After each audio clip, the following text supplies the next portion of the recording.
在我们现在的人群中，久坐已经成为了我们的常见体态。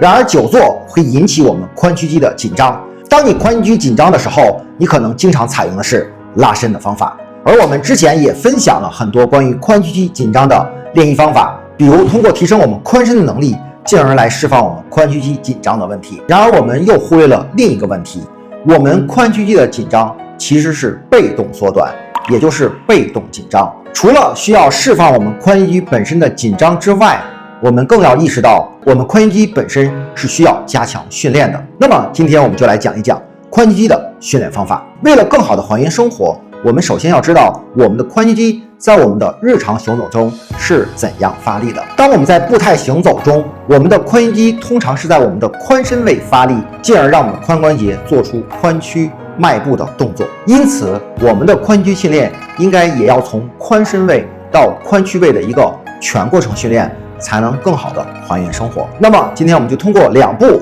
第一步提升我们的髋伸能力，第2步采用还原生活的方式来强化我们髋屈肌的力量，让我们的髋屈肌在得到释放的同时，让它变得越来越好用。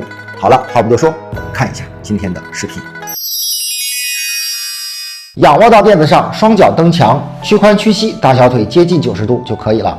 然后将我们一侧的腿抬起，双手抱住大腿的后侧，吸气不动，呼气单脚蹬墙，尤其是我们大脚球和足跟内侧的位置发力更多，将我们的骨盆慢慢推起到一个相对比较舒适的位置就可以了。在这里吸气不动，呼气让我们单脚蹬墙，将骨盆再向上推高1到2公分。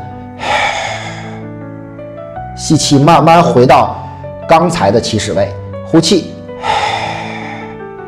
吸气，呼。在这里我们可以做10到20个，2到3组即可。当你抬高骨盆到你感觉背部肌肉过分收紧的时候，就要停下来。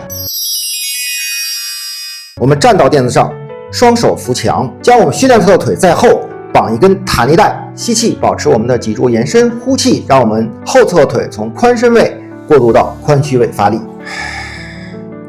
吸气，呼。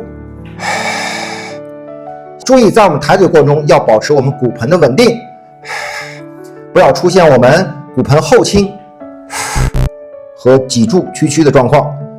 在这里我们可以做15到20个每组，2到3组即可。好了，以上就是我们今天的分享。如果你是久坐人群，髋肌又比较紧张的话，那么可以通过上述2步，在释放我们髋肌紧张的同时，还可以让我们的髋肌恢复它应有的力量和弹性。关注老王，做深度思考练习者，我们下期再见。